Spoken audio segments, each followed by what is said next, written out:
So I'm curious, from the widest view, what is your perspective at the moment on the crypto market and the Bitcoin correction that we're seeing? Range bound. I mean, it's a very simple word, range bound. But the reality is there's meaning behind that. There's a bunch of cross currents that have gone on in the crypto markets over the last 6 months. There's been significant demand for underlying demand for both Bitcoin and Ethereum for totally different reasons. Ethereum, lots of excitement on the upcoming, well, hopefully fork to the new protocol, and Bitcoin because look, there's a global macro picture out there that people don't want to talk about as much anymore. But the reality is, there's lots of monetary printing going on. There's lots of spending going on, and it's not really manifesting itself in any of the typical inflation hedges. We heard all about Bitcoin demonetizing gold in the first half of the year. Now no one's talking about it, but nothing really has changed. The other big cross current that's gone on over the last 6 months is, not surprising, the rise of meme coins. And so we've seen all sorts of diversions basically I call them the Ralph Cramden coins. For anyone who ever goes back and watches old episodes of The Honeymooners, Ralph Cramden was a bus driver played by Jackie Gleason. And while I can't remember how politically incorrect it probably was, and I'm sure it was from that era, the fact is many, and I mean many, of the episodes had to do with get rich quick schemes. People love to get rich quick.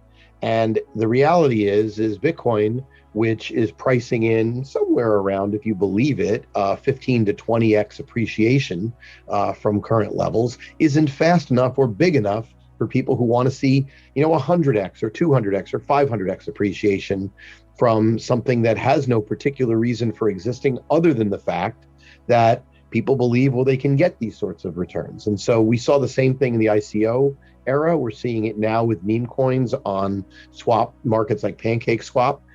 It's just those cross currents are contradictory to each other, because the money that might flow into crypto from at the top big cap level, like the Bitcoins and the Ethereums, are being siphoned away into other coins. People in crypto are generally impatient. They're looking for a larger gain. 10, 20x is nothing if I can do 100 or 200, right?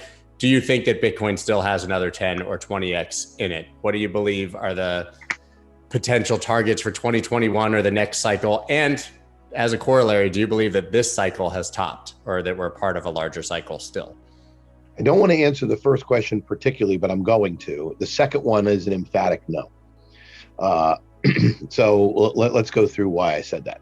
I believe Bitcoin trades like an option on its own adoption. I've said that many times.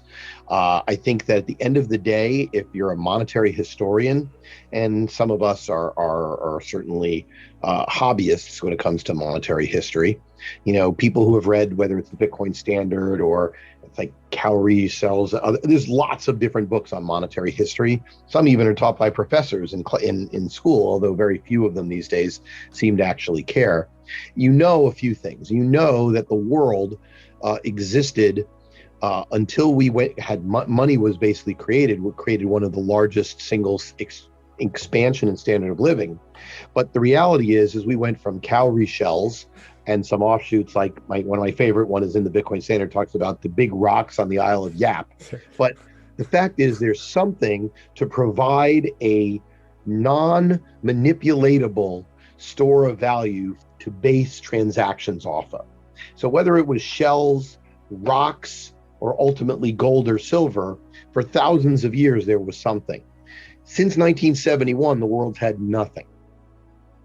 Now, when you consider 5,000 years of recorded human history, the last 60 years or 50 years is really a pretty short time. And so people who declare, that the world of fiat currencies, where you actually have nothing backing your currency except for the military and the faith of the governments who create them, to declare that game over, that we know that that's the right way, just are not really accurate in historical epoch terms. So understanding that, the question becomes, will something arise to become a global store of value, to at least be a counterweight to governments in the way that gold was a counterweight? Governments have spent too much, needed to come up with the gold one way or another. in order to be able to finance what they were doing. Maybe not immediately, but eventually. The reason Nixon closed the gold window is because after the Great Society, combined with the war in Vietnam, the U.S. could not afford it anymore. And we were losing all our gold reserves and said, we don't want to do that, so screw it.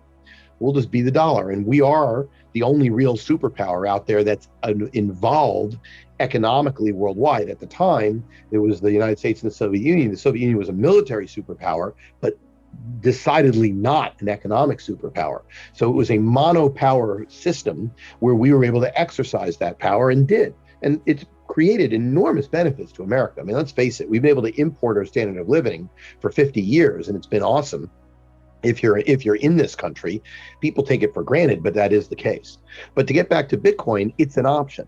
If there's going to be a counterweight, if there's going to be that global store of value, which I suspect there will, because power abhors a vacuum, then the question is, how will that manifest? Will gold be reborn, as gold bugs would have you? I doubt it. I think in the digital age, we need a digital asset. We need one that is completely impossible to counterfeit, one that's totally verifiable via computer, one that is easily divisible, one that is portable, one that can, be as I said, verifiable. All the sorts of things that Bitcoin has. And when you go through the characteristics of money, Bitcoin literally is basically perfect money. The only thing missing, and it's not missing, it's only partial, is acceptance. Now, what is acceptance? Acceptance is people say, screw it. This is what it's going to be.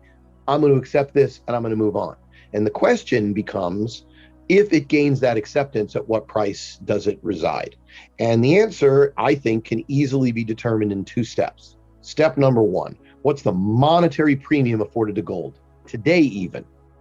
And step two, what should that monetary premium be for a digital store of value? Well, the monetary premium for gold is pretty easy to determine. The simplest way is to use the gold-silver ratio. Arguably, post William Jennings Bryan cross of gold speech in the 1800s, over the next 50 years, gold demonetized silver. Gold's ratio to silver in the Earth's crust is 15-1. Gold's ratio to silver's price for thousands of years was 15-1. Ever since gold demonetized silver, the ratio is banged between 70 and 100-1.